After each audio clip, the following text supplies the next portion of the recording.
everybody. Good to see you. I can't see you, but that's probably good. You can see me, that's probably not so good.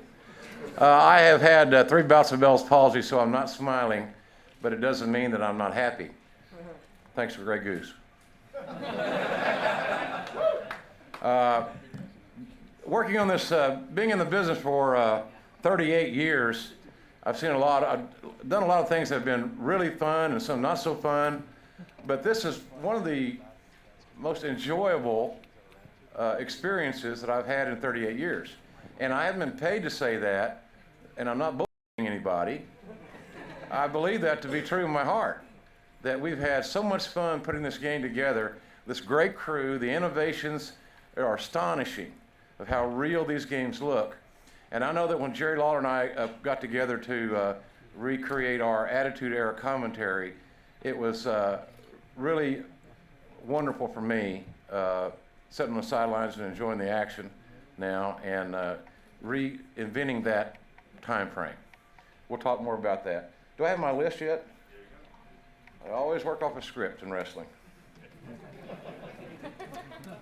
Okay. And the winner of the SummerSlam main event, I can't give that away, sorry. All right, we have quite the panel. We're gonna have a little panel discussion, and I have no idea how it's gonna go. And whoever took my other front sheet needs to bring it back to me, because it's got all my ad-libs and my spontaneous jokes on it. Thank you. Oh, now that could be really funny. All right, I said that one. All right, never mind. That one's not very funny. All right, we'll get into that. We're going to have a unique panel. They have no idea what I'm going to ask them. And of course, with Stone Cold here and CM Punk and Mike Tyson, none of my questions will be too volatile. Or will they? Ladies and gentlemen, this man defines the Attitude Era. He is the greatest superstar in the history of our business. He revolutionized WWE, and there's only one. They broke the mold. Please welcome Stone Cold Steve Austin.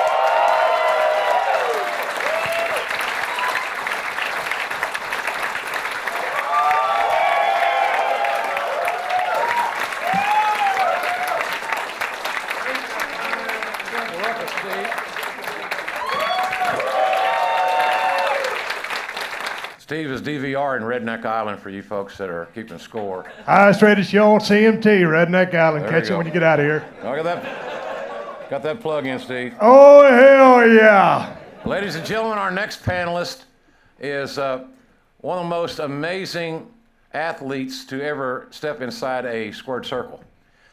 As a young broadcaster, I'd always dreamed of what it would be like to call one of his matches, one of his fights.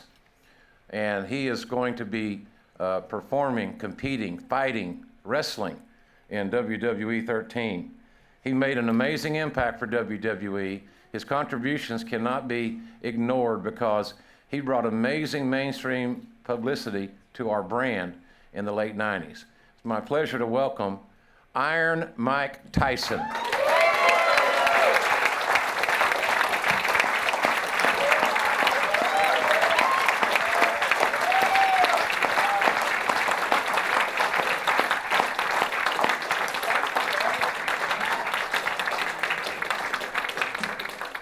And our final panelist is the #1 man in WWE because he is the WWE champion.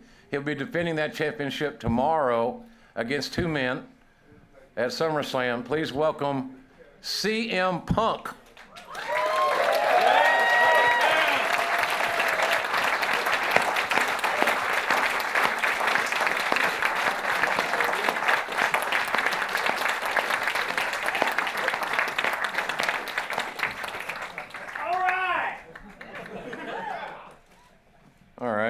By the way, if any of you had Uganda today, -20 in the Little League World Series poll, you win. I'm rich.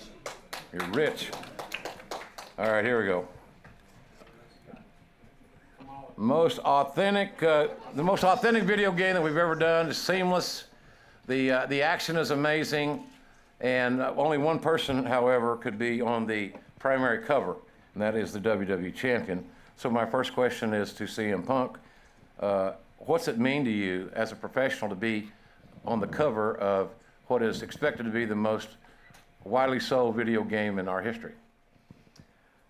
When I was a little kid, I think I had goals in life, and I didn't know how I was going to achieve those. And one of them was to be in a video game. You know, the other one is to have an action figure. I've done both those things, you know, many times over. So to me, to be on the cover of the video game just proves, you know, that I'm the man right now. I'm the best in the world, because if you want to sell your video game, you put the #1 guy in the industry on it. And as far as I know, the pre-sales are doing very, very well. The championship is not going anywhere on Sunday. So come October, when you buy THQ's WWE 13, you will be purchasing it with the WWE champion on the cover. And to me, it's everything. It means I'm the guy. And, you know, I work very hard to be that guy. So it means hard work's paying off. Sheamus, you're a hard worker. That's how you got here. And as a lad from Ireland, what are you most looking forward to in WWE 13, other than yourself and your lovely pasty skin? That's the second time now you've mentioned how pasty and white I am. But you are a handsome male man, I must say. I'm not ill, by the way. I mean that in a good way. Oh, thank you. Obviously being a fan of WWE since I was like 4 or 5 years old. I've watched WWE throughout the years. I've followed numerous superstars from, you know, the $1 Million Man, Ted DiBiase, Mr. Perfect, Bret Hart, Shawn Michaels, of course, Stone Cold Steve Austin, The Rock. And to me, the Attitude Era was definitely a great time for the WWE. As I said, it was a great change, and I'm really digging the storyline, the Attitude Era storyline, where you get to obviously relive moments from that great period, especially you know, superstars, the Shawn Michaels, Bret Hart, Screwjob, of course, the emergence of Stone Cold and the DX era as well with The Rock. So I'm really excited about those storylines. I think it's new. It's even though it's old, it's new again, and to mix it up with all the current superstars, it's going to be very exciting. The storyline aspect of this video game is multi-layered. You can really select your own storyline, and there are many from the Attitude Era. And AJ, you are now the Raw general manager. You have competed in the ring, but you were certainly a young lady when the Attitude Era was in full force. Now that you've been announced as a player on this roster, and that was announced, I think, today, what does that mean to you, being a lifelong fan, that you finally made it to this video game? Oh my gosh, I literally cried today. Yeah, I'm a DLC, but it's amazing. Like I made myself in like the call mode, it was called at the time, in like all the SmackDown versus Raw. So I'm just kind of a big kid. That's, you know, it's kind of surreal that I'll actually be in it. I don't know, you know, like Punk was saying, it's kind of a dream. You know, it's one of the things that you dream of. It's like a checklist, an action figure and a video game, and this is actually my first time for that happening, and everything's kind of happened in 1 year, and it's been mind blowing. Thank you. I remember my first time, and a video game, but that's right after I called that Abraham Lincoln Douglas match back in Illinois in 1861 when I was a rookie. I think Abe slipped over. They had a return plan, but the election and John Wilkes Booth interfered. Iron Mike Tyson. Iron Mike, ladies and gentlemen, for any consumer who pre-orders WWE 13, you'll be able to play the baddest man on the planet in this video game for the very first time in a WWE ring. And Mike, I know that you're obviously known for many things, nothing more, in my view, than your fighting and your spirit and your warrior mentality with your fists. So what can we expect from Iron Mike Tyson in this video game? Many wonderful things, man. Well, you know, I don't know, really, when you think about it, being a part of the WWE, especially at a time when I was really an attitude area. You know, I just bit Vander's ear, you know, and I joined the program, and with Mr. Stone Cold right here, and we broke a lot of records back then. We did a really good job, and I'm just, as I was saying, really, what I'm really trying to convey is gratitude. It's really awesome being a part of this, and I'm just looking forward to doing more stuff with the WWE. And this is really, like I say, I don't know, the breaking point. And really, a lot of wonderful things, and I just appreciate it. Thank you. Thank you, Mike. Mike brought a lot of attitude to his fights. Can I say something really quick? Certainly, you're the 'Cause champion. I think it's super cool that Mike Tyson is in this video game, because when I was a kid, I played Mike Tyson's Punch-Out constantly. This is the first guy they actually made a video game for, you know. So for him to be in WWE 13, I think that's like full circle. We get, you know, no, you're not old at all. I'm just the youngest guy that's sitting in the front row right now. That's all. Okay, what's your question? My next question is, let's go to the Attitude Era and talk about that. Mike brought it up. One of the great elements of WWE 13 is the Attitude Era. There are 8 superstars from the Attitude Era of prominence. The storylines run deep. You can have matches in arenas around the world and all sorts of stipulations. And the audio, the crowd, the feeling, the passion is there. The man that really started that Attitude Era was Stone Cold Steve Austin. And unquestionably, he's the man that's most associated with this Attitude Era. Steve, what do you have? I know it's a vague question, but because there's so many.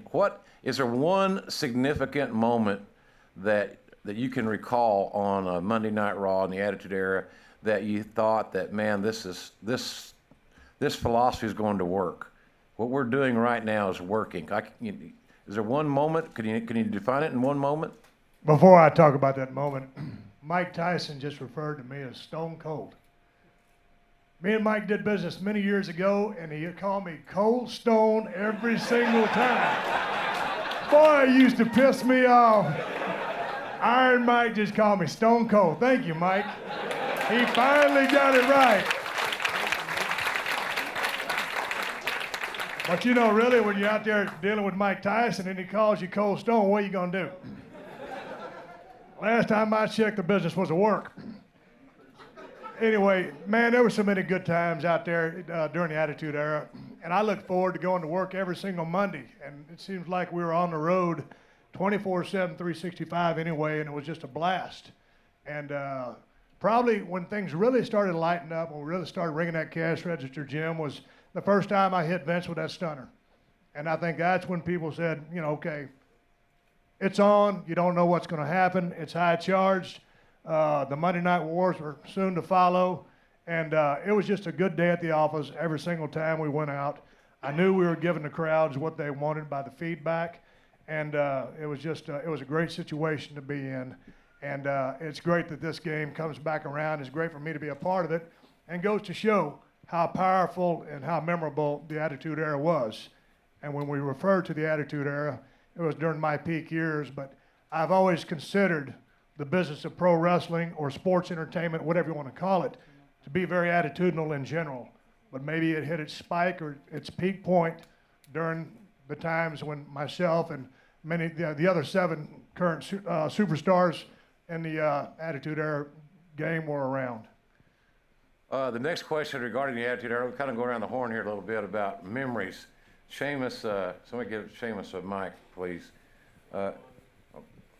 Sheamus, you were young. You had not got into the business during the Attitude Era, right? Am I correct in saying that? That's correct, yeah. But you watched. I've watched. So do you remember, or was there a moment that you carry with you that you watched on Raw that you was jaw dropping or just stuck with you for whatever reason? There were a lot of them. Well, the one thing I really noticed was watching Raw itself was like what really caught my attention was when Bret Hart actually, after he felt he was being screwed over and over again, especially the time when Shawn Michaels was being involved and Sid and everyone, Undertaker. It started becoming predictable. Obviously, this is someone I'd watched growing up for my whole life, and then obviously his attitude, his gears were changing. And the other thing as well was back home in Ireland, it just seemed that like watching my whole life, it seemed to be become really, really cool. All of a sudden, everybody's talking about it. You're walking down the street and there's WWE shirts being worn. I've Stone Cold, The Rock, Undertaker, Triple H, DX shirts. And I knew from that moment in time that it really was just exploding. Even a small country like Ireland. But there's been many, many great moments on Raw, and we could be here all night talking about them.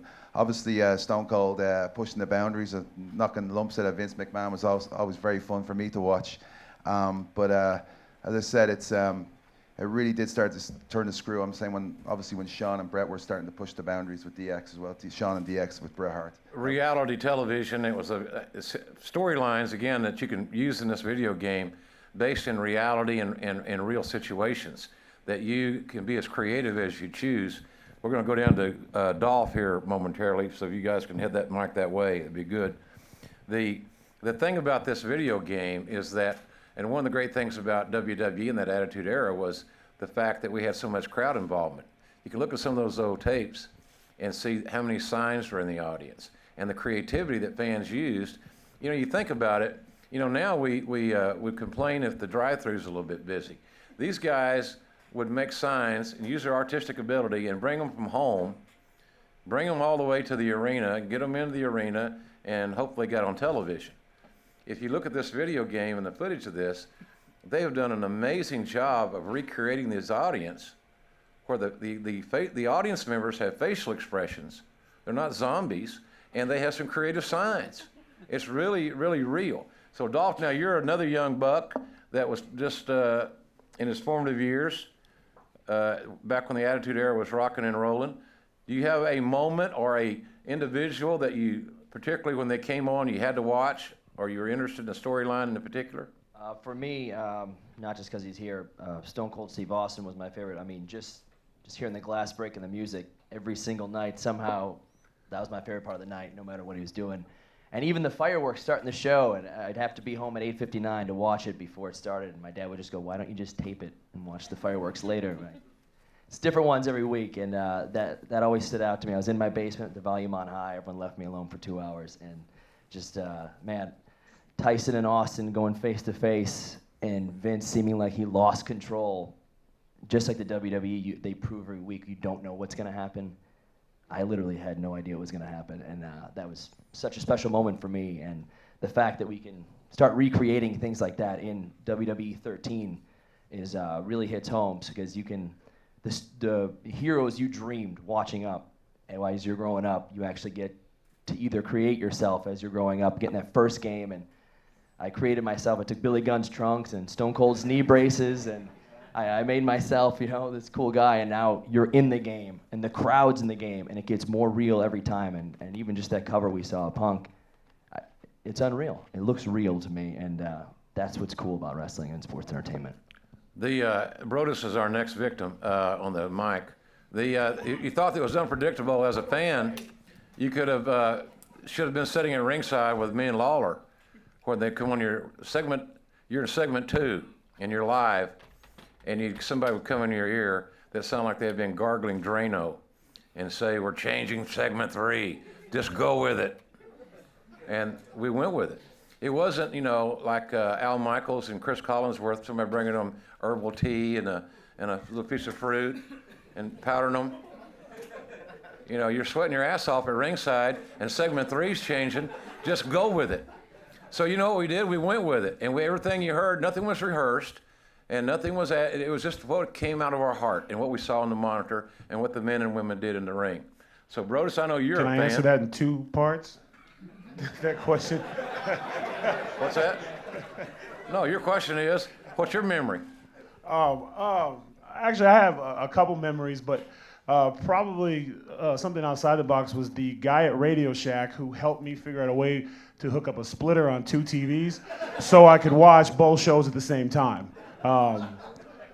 Changing the channel, I missed too much. And one of the cool things I liked was all the flip-flopping. When Lex Luger showed up, we were like, oh, well, I can't believe he did that. And we were just, you know what I mean? And then Razor Ramon showed up, like, man, he scored, I didn't know his first name. And then we was just fired up, right? But probably the biggest moment, oh, it was cool when you shoved it, remember that? That was cool. Anyway, probably the biggest moment, the part that just, wow, was when WCW got bought. Because I remember sitting there, I was going,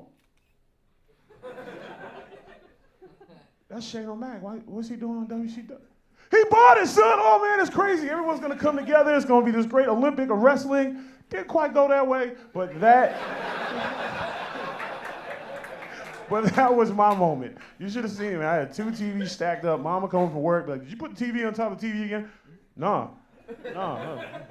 If we did, and we leave the it was crazy, man. It was nuts. I love the wars. Love the wars. Don't lie to your mama. Call your mama. Sometimes you gotta. I know sometimes. You gotta do what you gotta do.